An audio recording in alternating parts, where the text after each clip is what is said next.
warahmatullahi wabarakatuh. Perkenalkan, nama saya Sifaiza. Saya dari Prodi Manajemen Malam. Di sini saya akan menjelaskan tentang materi ulangan akhir semester saya dengan mata kuliah Pasar Uang dan Modal, dengan materi Manajemen Pasar Modal Syariah, dan dengan dosen pengampu Bapak Mulyono SH.MM. Di sini saya akan menjelaskan tentang dasar hukum pasar modal syariah.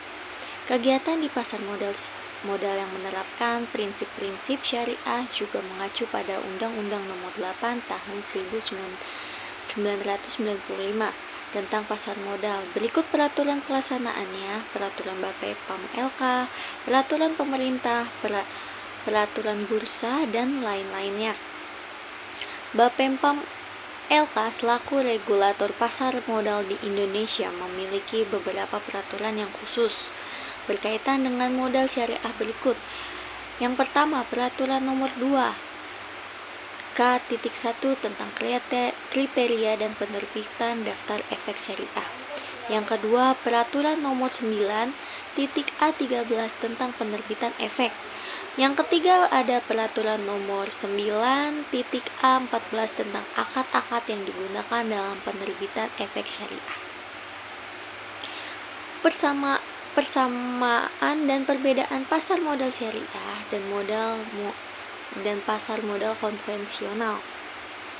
Persamaannya, struktur modal syariah dengan pasar modal konvensional sama. Konsep penerbitan obligasi, reksadana, dan instrumen lainnya selama mengikuti prinsip-prinsip syariah juga sama. Perbedaannya ada pasar modal konvensional dan pasar modal syariah adalah khusus masalah syariah yang tercermin pada produk, akad, dan mekanisme transaksi. Selanjutnya ada sejarah pasar modal syariah di Indonesia. Juni 1997 diterbitkannya reksadana syariah. Juli 2000 hadirnya Jakarta Islamic Index atau JII. Dan Desember pada tahun 2002 diterbitkannya obligasi syariah. Dan Maret pada tahun 2003 pasar modal dengan prinsip-prinsip syariah. Selanjutnya ada reksadana syariah. Reksadana yang hanya dapat berinvestasi di efek keuangan yang sesuai dengan kaidah dan prinsip syariah.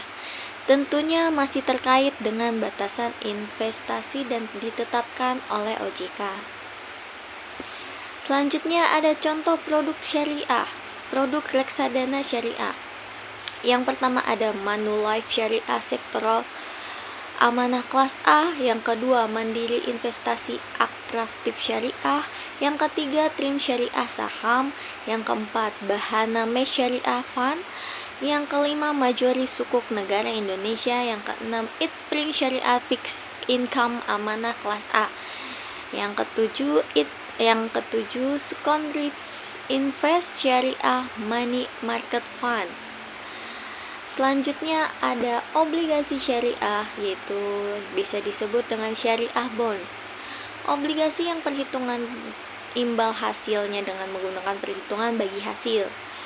Contoh obligasi syariah ada ijarah, musyarakah, mudharabah, wakalah, muzra'ah, suku korporasi, surat berharga syariah negara atau biasa disebut dengan SBSN. Selanjutnya ada obligasi syariah mudharabah konversi. Obligasi syariah yang diterbitkan oleh emiten berdasarkan prinsip mudharabah dalam rangka menambah kebutuhan modal kerja dengan opsi investor dapat mengkonversi obligasi menjadi saham emiten pada saat jatuh tempo atau disebut maturity. Obligasi syariah ijarah merupakan obligasi syariah yang menggunakan akad sewa sedemikian sehingga kupon fee ijarah bersifat tetap dan biasa diketahui atau diperhitungkan sejak awal obligasi diterbitkan. Selanjutnya ada prinsip investasi pasar modal syariah. Dalam ajaran Islam, kegiatan berinvestasi dapat dikategorikan sebagai kegiatan ekonomi yang termasuk kegiatan muamalah yaitu suatu kegiatan yang mengatur antara hubungan manusia. Sementara itu, berdasarkan kaidah fiqh, hukum asal dari kegiatan muamalah adalah mubah atau disebut boleh, kecuali yang jelas ada larangannya atau disebut haram. Selanjutnya, fungsi pasar modal syariah. Yang pertama, memungkinkan bagi masyarakat berpartisipasi dalam kegiatan bisnis dengan memperoleh bagian dari keuntungan dan resikonya. Yang kedua, memungkinkan para pemegang saham menjual sahamnya untuk mendapatkan likuiditas. Yang ketiga, memungkinkan perusahaan meningkatkan modal dari luar untuk membangun dan mengembangkan lini produksinya. Keempat, memisahkan operasi kegiatan bisnis dari fluktuasi jangka pendek pada harga saham yang merupakan ciri umum pada pasar modal konvensional. Yang kelima, memungkinkan investasi pada ekonomi itu ditentukan oleh kinerja kegiatan bisnis sebagaimana tercermin pada harga saham. Selanjutnya ada ciri-ciri pasar modal. Yang pertama, semua saham harus diperjualbelikan pada bursa efek. Kedua, bursa perlu mempersiapkan pasca perdagangan, yaitu saham dapat diperjualbelikan melalui pialang.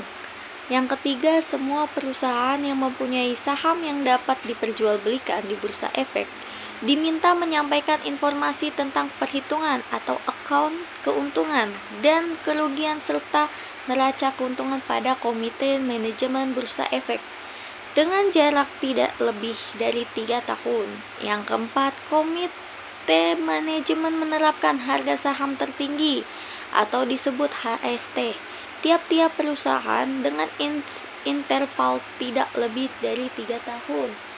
Yang kelima, saham tidak boleh diperjualbelikan dengan harga tinggi dari HST.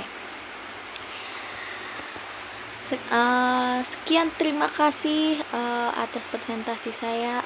Apabila ada kurang kata atau kurang kata yang tidak mengenakan, mohon maaf. Terima kasih telah menonton presentasi saya. Wassalamualaikum warahmatullahi wabarakatuh.